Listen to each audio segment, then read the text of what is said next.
A violent sex offender kidnaps a woman and holds 3 people hostage. Good evening, I'm Calvin Sneed. I'm Kim Chapman. It is any parent's worst nightmare that came true for one Cleveland family. NewsChannel 9's Micaiah Thurman spoke with a children's grandmother. She joins us now with their chilling story. Micaiah? It's Thanksgiving time and many of us have so much to be thankful for. But one Cleveland grandmother is especially grateful this holiday season after a violent sex offender broke into her daughter's home yesterday and her grandchildren made it out safely. Robert Edwin Eaves is a registered Tennessee sex offender. Back in 2006, he was convicted of criminal attempt to commit rape. 4 years later, Eaves was released. At that point, when he was released, he started this revenge to get her for sending him to prison. Sam Hensley believes her daughter became a target once the sex offender was back on the street. Early yesterday morning, TBI investigators say the Cleveland man abducted his 28-year-old neighbor, forced her inside her car, and made her drive to the home on South West Phillips Street.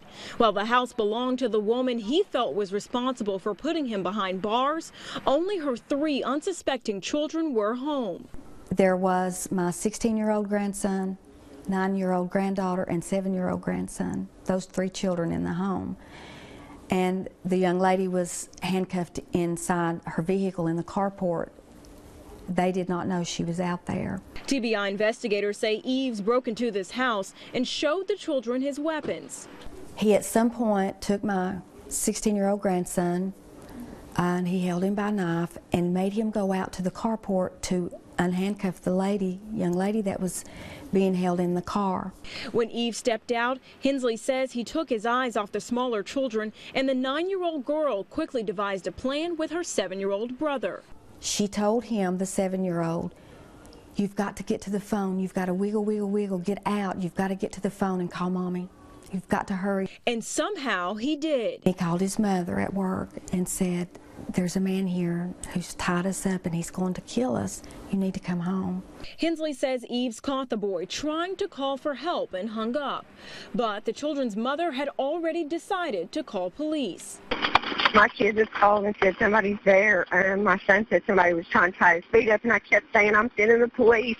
He said, "Mom, hurry up." Cleveland police arrived within minutes and found Eaves wielding a knife in the doorway. While they said, "Drop your weapon," he would not. Hensley and the TBI say Cleveland police had no choice but to take him down. He lunged after them, and that's when the shots were fired. Hensley tells us that the children are okay. They are now looking to move on with their lives. Well, Micaiah, we know the huge role that these children played in this incident. Is there anything that we can learn that you can pass along about what happened? Hensley wanted everyone to know, to teach your kids, no matter how young, how to operate the phone. Now, that youngest child knew his mom's work phone number and was able to call it even in a time of distress. So it's a learning lesson for everyone involved. Okay. Amazing. Wow. Thanks, Micaiah.